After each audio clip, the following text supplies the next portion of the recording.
of our income. And that's a system that's much more compatible with a prosperous democratic society than what we're doing, than trying to bring in immigrants to reduce wages. And so I would make value added a guiding principle for economic policy, and then I would have immigration policy to support a value added strategy. Now, what should we do?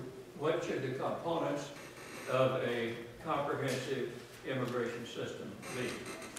The first one that I would have would be create an independent commission on foreign workers.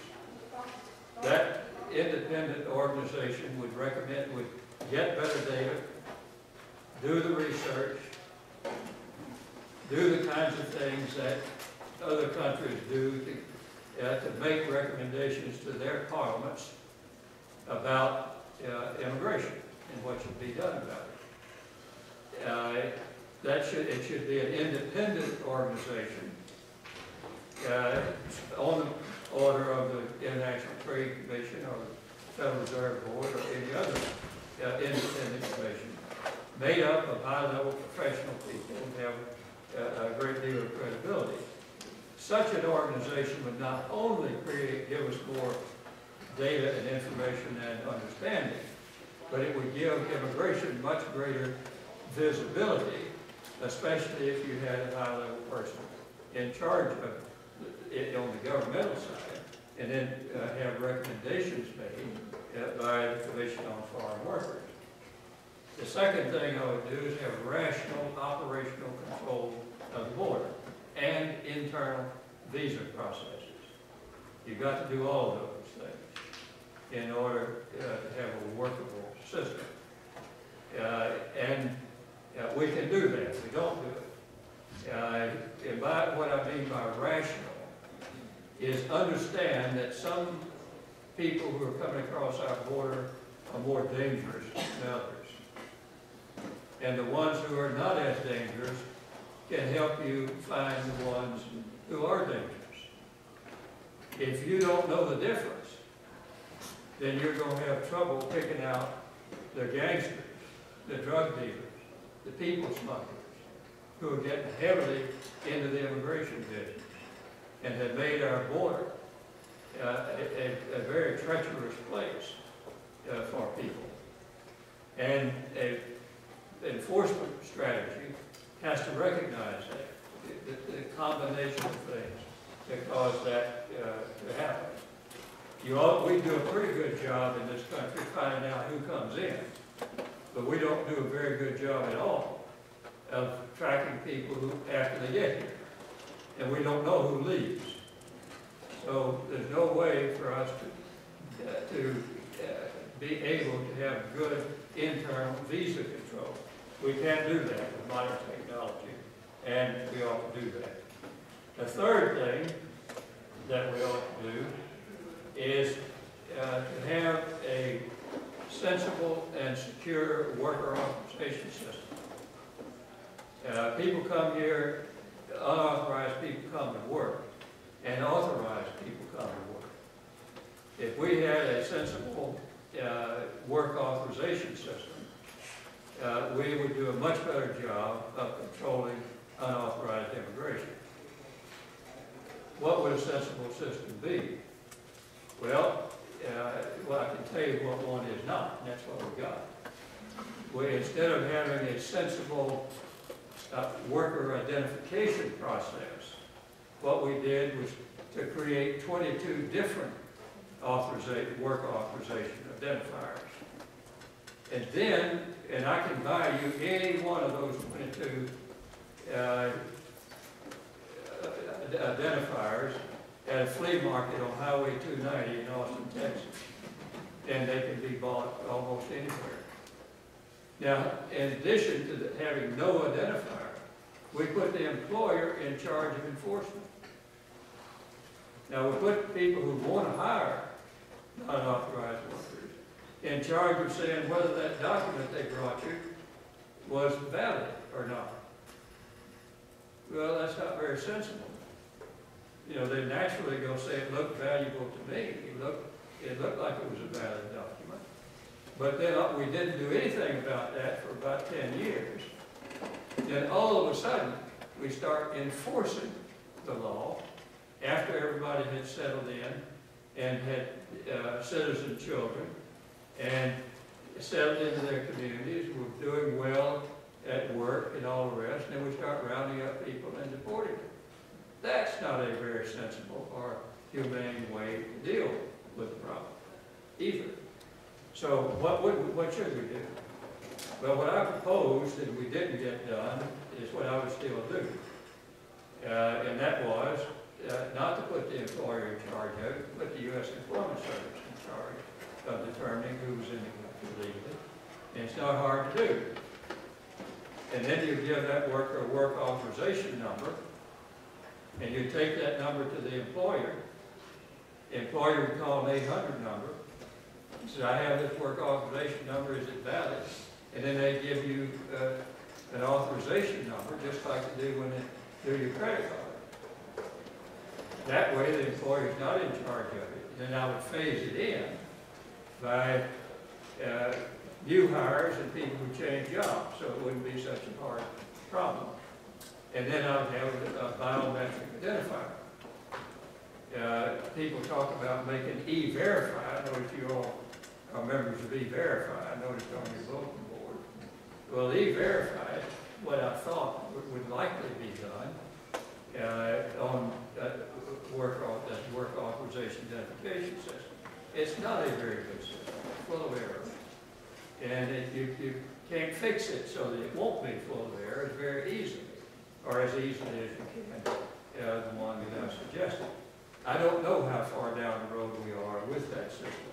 The big problem with it is that since the employer is still in charge of it, employers can use the system to discriminate against workers. If you start trying to form a union, the employer can all of a sudden use it and call in the immigration people. And if you are going to file complaints with the Labor Department, they can call them in. So the threat that the employer has, because the employer is in charge of it, there's also monumental errors in it and inadequate due process for correcting those errors and privacy issues.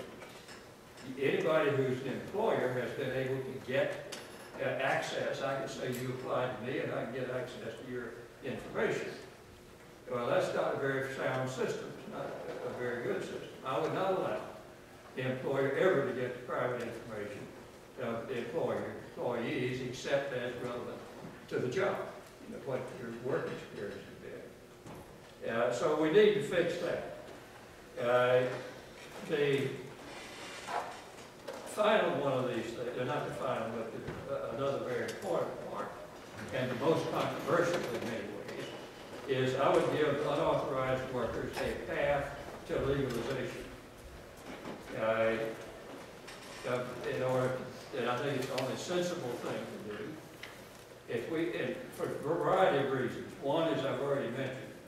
Unless we soak up that pool of unauthorized workers, it's going to be very hard to make a legal system work. Secondly,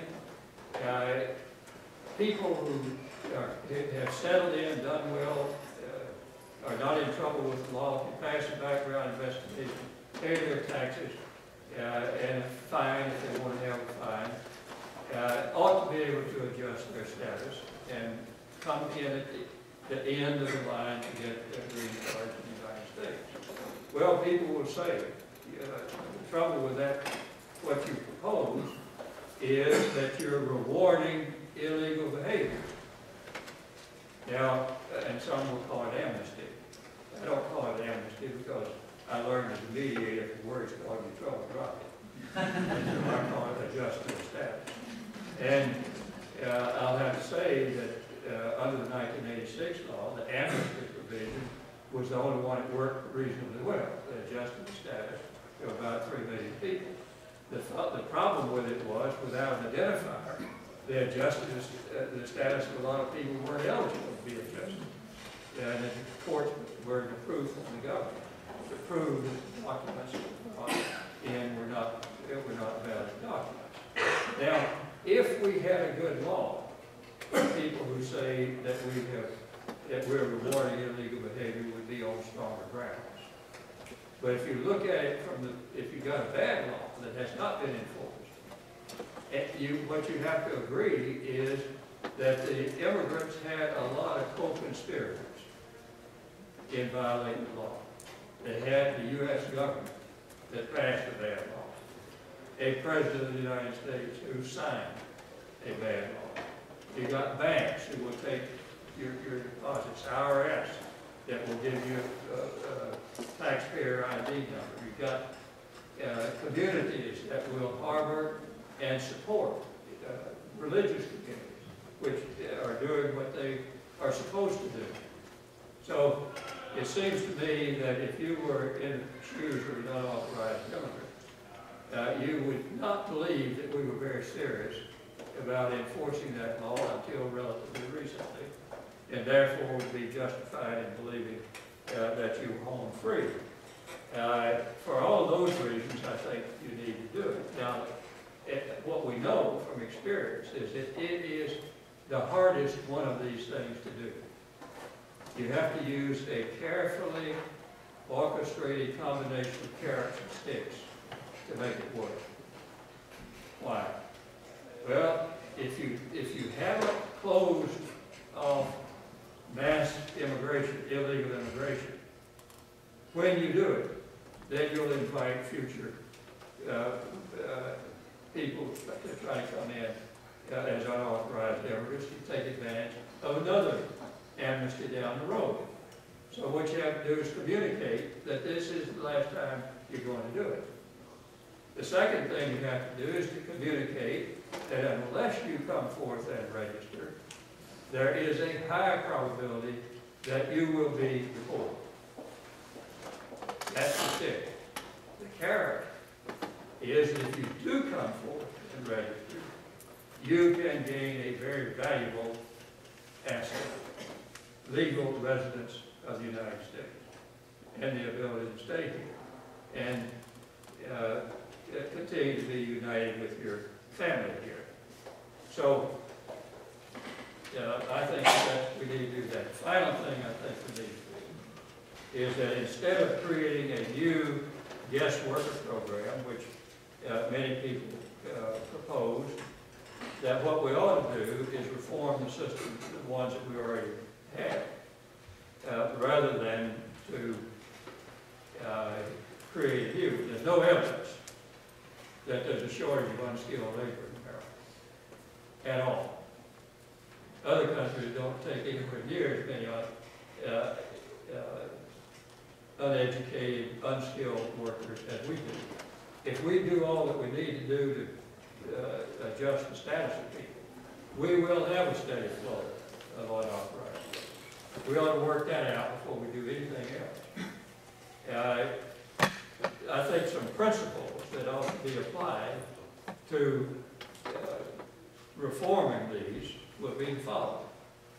First, admit immigrants only for jobs that cannot be readily filled by residents of the United States. And that means to have a labor market test first to try to hire residents. And if you're going to allow employers to attest to the fact that they have tested the market, then you need to have an auditing